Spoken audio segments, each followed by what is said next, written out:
Hello and welcome to GoW 3 Gameplay Episode 6. What you're watching today is a bit of TDM gameplay. Yes, that's right, Team Deathmatch. Crazy I know, as I hardly ever play anything other than King of the Hill, but it was the end of the night and we were getting a little bit bored, so we just jumped into a quick TDM match before we all left. However, what we ran into was a party of 5, as you saw when I brought up the start menu option a few seconds ago in the video, and it quickly became more than just a chill out game. And that's what I'm going to be talking about today, stacked teams. I'm also going to be talking about matchmaking in Gears 3 and how it might be improved for Judgement. But back to this game first of all, and I'm playing with Tony and Drakov. As I said, we joined a quick match in TDM and it was halfway through the first round on Anvil, where our two teammates were obviously not doing too well. Naturally, we ended up losing that round. Now whether these guys knew each other or whether it was just a coincidence I don't know, but a guy from the party of 2 on our team and another from the party of 5 on the opposing team both had the ESG acronym in their names. I have no idea who ESG are, but I felt it was something worth mentioning.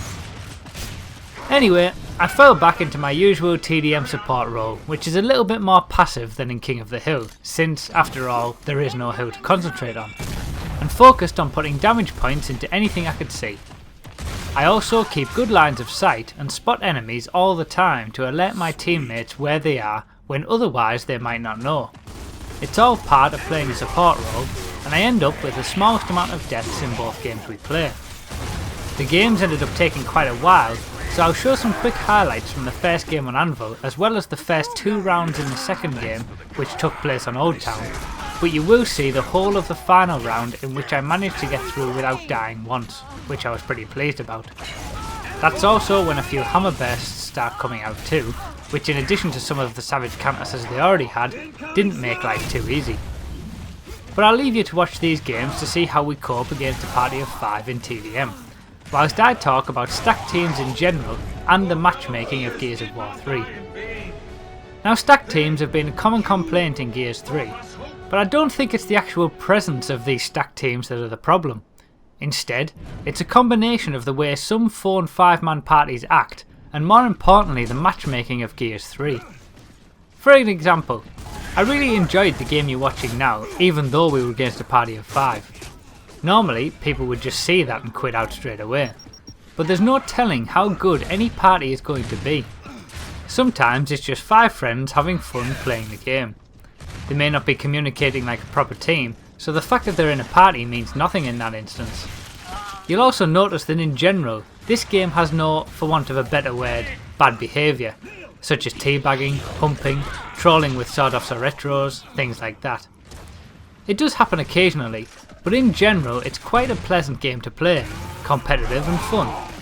Add on to that the fact that in this game we've got a party of 5 against a party of 3 and a party of 2. Now that's not too bad, and it at least allows us to be competitive, since we've pretty much got 2 mini teams working together. The problem comes when parties of 5 are matched up with single players, or 3 singles and a party of 2 say. Most of the time in these instances there's just no way the party of 5 is going to lose. Gears is such a team based game that the advantages to having 4 or 5 people working together are incredible. In addition to that, when you get 5 man parties who purposefully set out to troll people and annoy them, the game becomes sickeningly unplayable. Now I don't mind losing to a team of 5. If I'm alone, or with others who are alone, it's even something I expect. In those instances I just try to do my best and see it as a challenge. And I have a respect for a team who plays in somewhat of a professional manner, even if they completely destroy us, because I can appreciate their skill having played competitively myself. But when that party of 5 start to hump, teabag, Y button execute, troll with sawed-offs, or bring out retros and hammer bursts when they're losing, I immediately lose all respect. Is it any wonder the population is so low when people have to deal with this sort of thing when they play? And it happens all too often in my opinion. Just a few weeks ago we were playing a King of the Hill game and ran into a party of 5 who did all the above things. They were teabagging and humping right from the start after we'd just joined, and when we started to come back by winning the second round, the retros all came out. They weren't even that good, and we only ended up losing by 3 points in the deciding round thanks to a lucky spawn for them on the final hill.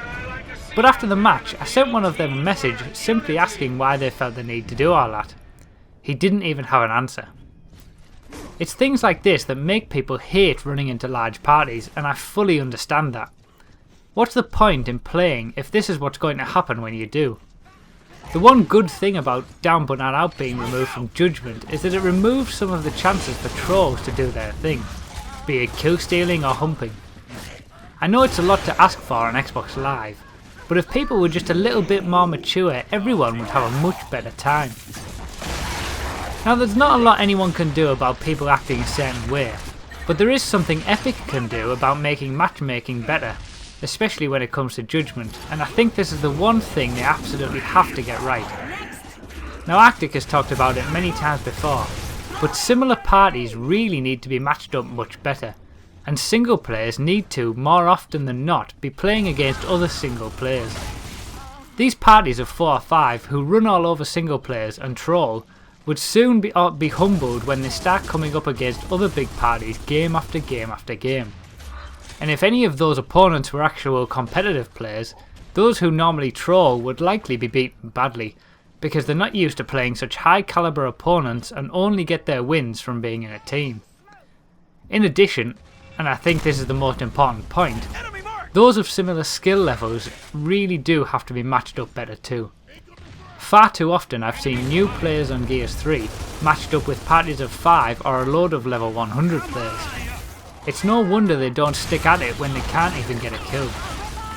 Now there's nothing wrong with being new to the game and not having a clue what to do. Everyone has to start somewhere.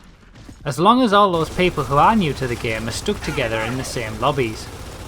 It's not only frustrating for those who are new to be put in high quality lobbies, but it's also frustrating for the better players in that lobby who might lose because of that player. Nobody enjoys themselves. I remember at the start of Gears 3 when I was absolutely god awful, I was put into lobbies with competent players and I'd find it hard to get a kill.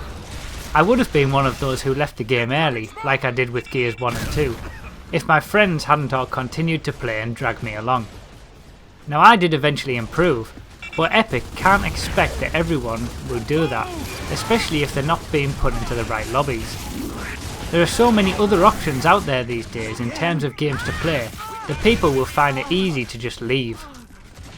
Gears of War is so much fun when you're playing people close to your own skill level, but it's no fun being destroyed, and in my opinion it's no fun destroying others either.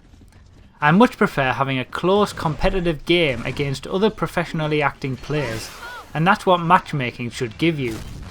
That's why I enjoyed competitive Gears so much. We'll have to see how they handle it for Judgement, but it's the one thing that I really hope Epic improves on from Gears 3. They can change or keep whatever they want, but if they don't improve matchmaking, I think Judgement will end up dying even quicker than Gears 3 did. I feel it's that important. So that's me all done really, but I'd like to ask you all what your experiences have been with stacked teams. Do you run in a stacked team and troll? If so, why? Or do you consistently run into stacked teams but don't find them a problem? Whatever your opinion, let me know in the comments and we'll discuss it further down there. But for now, thanks for watching guys, and I'll see you next time. We'll win this war.